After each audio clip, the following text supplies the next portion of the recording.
എൻ്റെ മൂത്ത ആങ്ങളുടെ മോളുടെ ബർത്ത്ഡേ ആയിരുന്നു കേട്ടോ. അത് കഴിഞ്ഞു ഫെബ്രുവരി 2-ാം തീയതി ആയിരുന്നു ആളെ ബർത്ത്ഡേ. അപ്പോൾ അതിന് വേണ്ടിയിട്ട് ഞങ്ങൾ പോകുകയാണ്. എൻ്റെ താത്ത വിളിച്ചിട്ട് പറഞ്ഞത് ഈ വായുവൾക്ക് സർപ്രൈസായിട്ട് നമുക്ക് ഗിഫ്റ്റ് കൊടുക്കണം എന്ന് പറഞ്ഞിട്ട് കേട്ടോ. അങ്ങനെ ഞാൻ എൻ്റെ വീട്ടിലേക്ക് പോവുകയാണ്. അപ്പോൾ ഞാൻ ചെന്ന് നോക്കിയപ്പോൾ അവരെല്ലാവരും ഫുഡ് അടിയിലാണ് കേട്ടോ. പിന്നെ ഞാനൊരു പ്ലേറ്റ് എടുത്ത് ഫുഡ് അടിക്കാൻ നിന്നു.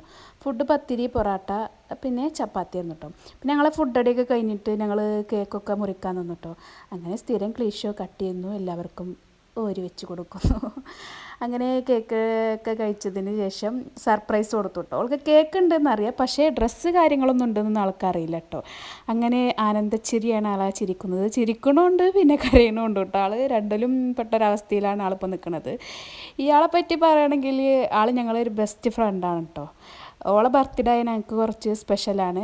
ഈ പ്രാവശ്യത്തെ ബർത്ത്ഡേക്ക് ഞാൻ അവൾക്ക് ഗിഫ്റ്റൊന്നും കൊടുത്തില്ല കേട്ടോ. കഴിഞ്ഞ പ്രാവശ്യത്തെ ഓളെ 18ാമത്തെ ബർത്ത്ഡേക്ക് ഞാൻ അവൾക്ക് സർപ്രൈസായിട്ട് കേക്കൊക്കെ കൊണ്ടുപോയി കൊടുത്തിരുന്നു.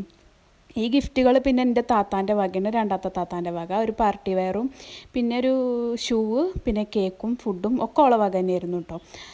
അപ്പം അങ്ങനെ ഇതാ ഡ്രസ്സൊക്കെ ആൾ നോക്കണം, നല്ല ഇഷ്ടപ്പെട്ടിരിക്കണം കേട്ടോ. പിന്നെ എൻ്റെ വക ഞാനൊരു പീസ് കേക്ക് കൊടുത്തു, അല്ലാതെ ഞാൻ ഗിഫ്റ്റൊന്നും കൊടുത്തിട്ടില്ല. ഇതേലും കൊടുക്കട്ടെ ഞാൻ, ഹാപ്പി ബർത്ത്ഡേ ടു യു മുത്തേ എന്ന് പറഞ്ഞിട്ട് ഞാൻ അവൾക്ക് കേക്ക് കൊടുത്തു. പിന്നെ അതാ റിയ മോളും കൊടുത്തു.